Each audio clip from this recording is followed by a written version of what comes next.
Hi everyone, it's Rel Klein. You're watching another movie of the week, and the movie of this week was Call Me By Your Name from 2017. So if you haven't watched it, watch it now. If you're new to the movie of the week, as we talk about a movie here, you guys comment below your thoughts. And in 2025, we're doing different romance movies, so that's why we did Call Me By Your Name. So out of the movies we've done this far this season, I feel like this one's obviously the most similar to Brokeback Mountain, but we'll get into that later. Watch this movie, I feel like multiple times. This could have been my third or fourth, I'm not exactly sure, but I feel like, there's certain scenes I remember, there's certain things I remember, but like I also sometimes don't remember like when those scenes happen. And like there's some scenes I thought were gonna happen earlier that ended up later, and so like kind of the storyline wasn't fully remembered in my head and like certain things. And I feel like also, like, as I talk about a lot of times in my videos, that when you watch something at a different age, you have a different perspective on it. You've gone through something different, you're going through something different in life.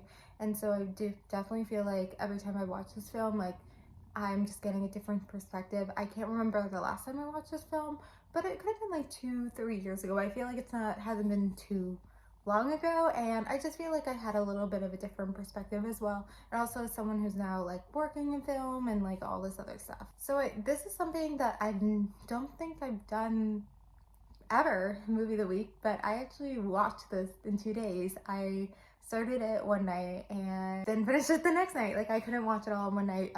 Life is pretty crazy sometimes. So I have different thoughts about it from different nights, and it's kind of interesting how that works. But also kind of where I broke it up is kind of when they got together, I guess, is when it was broken up. So I definitely was like more into it the first night. I don't know if that's just because of the story or where I am or whatever happened, but it's something about the first night I was like, oh my god, like this is a movie. This like makes me want to watch a movie. Like I work in film, so I kind of, when you work in the industry, I'm not like anti-film, but I'm just like, it makes me like not like watching a lot of movies. I don't know, like I really just watch movies because I want to watch movies, so it's just hard. I'm not gonna get too much into that, but like the first half of it, I was like, I really into it. Like this is amazing. This makes me love movies.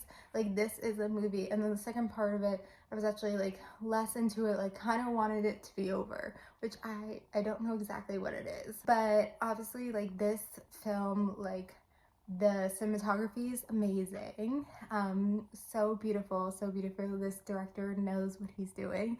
The acting is very amazing, and I think this is probably like Timothée Chalamet's like breakout role. Like obviously this is not his first role, but it's like I think the role that like put him on the map, and like his acting is amazing. I'm not really gonna talk about everything here, but yeah, like his acting is very amazing, and the film itself is just beautiful. And like also something I appreciate this time that I guess I didn't really appreciate as much as last few times is kind of the switch between like English, Italian, and French. I've always kind of been, interested in like other languages and linguistics and stuff.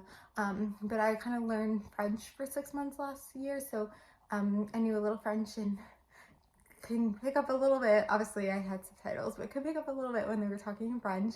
And I always just, it's also, I'm like into Formula One, so always like different languages. So I always find it even more amazing, and I'm just more into stories that like have different languages and go back and forth, and kind of that like intrigues me as well, like the going back and forth and all those elements. Timothée Chalamet is fluent in French, so obviously I'm sure that part was easy to him. I don't think he's fluent in Italian, but he did a good job speaking Italian. So, but I mean, the whole film was like this whole thing about like, do you speak or do you die? And they kind of talked about that as well. It's like, do you speak up, and it's something where it's a, that's why the first part maybe is more drawing, because it's kind of like the will they, won't they, it's something where like you don't, it's not just the risk itself, it's like, does the other person also feel the same way?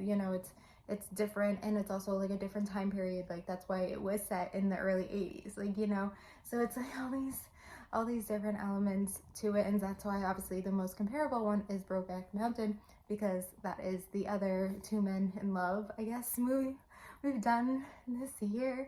And kind of also is from a different time period where you kind of had to hide who you are, and it's just really sad and everything. But Brokeback Mountain is different because obviously they got together not right away, but like pretty much at the beginning of the film. and then kind of had to go live their lives without each other. And this is kind of from a different perspective. It's like, it's half, more than half the film is like, do they get together? Like, you know, I feel like also I kind of noticed more from the side, like you see it, or I noticed more from this time, you see it more from Timothée Chalamet, Elio's side. Like you see it more from his perspective, his POV, and he keeps like doing these like things where you're like, he is drawn to him. But he's also, I think, something I also noticed too more this time, like he's so confused, like especially with like that peach scene. I think he's just like very confused and doesn't know what to do with these emotions, these feelings. So I feel like he also probably, you know, maybe didn't feel them ever before or to this extent. And so it's also like a little bit of a coming of age story too, which I feel like I never realized before. But it's this, even though we're comparing it, I guess, to Brokeback Mountain because it's the most comparable this year, it is different, and the message is different than Brokeback Mountain because obviously, like Brokeback Mountain, they had to go live their lives, and one, well, kind of, actually both of them kind of had to hide who they are and all that stuff. And it's like, you know, you can't love this person, but this one, it's kind of like, do you speak up or do you hold it in? And it's kind of like, it's not just, you know, in this realm of love, there's like other things in life, you know, and other types of love or just other things in life. It's like, do you speak up or do you know, hold it back and just like live in this suffering and like, quote, die, or do you speak up? Do you speak up? So that's the message there. And it's like a very beautiful film and really great job. And I'm not gonna go on for too much longer. So I'm gonna end it here. But, you know, comment below your thoughts about Call Me By Your Name. And then the movie for next week is 2 Weeks Notice from 2002. So comment below about Call Me By Your Name and watch 2 Weeks Notice for next week. Thank you guys for watching. Like, comment, subscribe, and bye.